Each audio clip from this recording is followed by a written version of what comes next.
Hello people! For today's video, panibagong araw at panibagong backdrop setup na naman ang gagawin natin ngayon. But this time, hindi lang sa backdrop kundi sa buong venue ang gagawan natin ng design. Dahil nga kasal ang magaganap sa venue na to, syempre kailangan din natin ng ceiling design. Kaya naman, tara, samahan niyo kami sa pag-aayos. Unang tirada, tingin-tingin sa taas, kaliwa, kanan kung saan isasabit ang dapat isabit.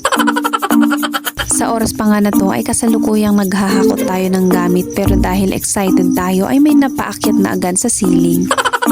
Kapitbahay lang din natin ang ikakasal kaya naman hindi natin problemahin ang paghahakot ng gamit kasi malapit lang naman tayo sa ating venue.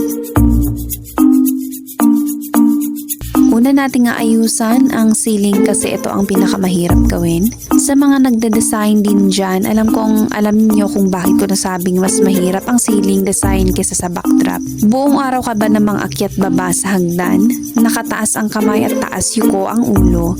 Talagang mangangawit ang batok at likod mo, mi. Bale Thursday pa nga lang ay nag-uumpisa na kami sa pag-aayos. Sa Friday pa mag-uumpisa ang sayawan sa gabi kaya naman dapat matapos natin agad itong ceiling at backdrop. Kaya bale 2 araw tayong paikot-ikot dito. Una, naglagay muna kami ng tela dyan sa ceiling. Sunod dyan ang hanging vines at yung lights natin.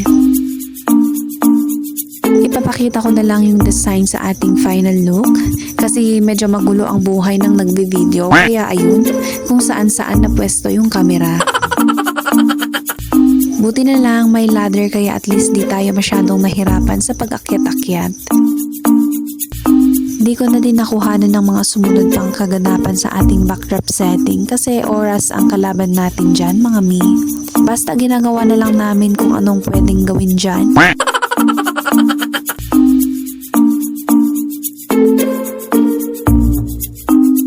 Siyempre, di natin sinasayang ang oras kasi lesson learned din sa ating mga past events. Nasa time management at preparation lang talaga kaya ngayon pa lang, tapusin na natin ang dapat tapusin. Ilang beses tayo nagpaikot-ikot sa pag-aayos sa venue at pagkatapos nga ng mahabang oras ay eto na ang kinalabasan ng ating setup. For more video updates, mag-follow naman sa ating official page. Huwag din kalimutang mag-share at ibahagi sa iba ang ating video. Maraming salamat at hanggang sa muli. Bye!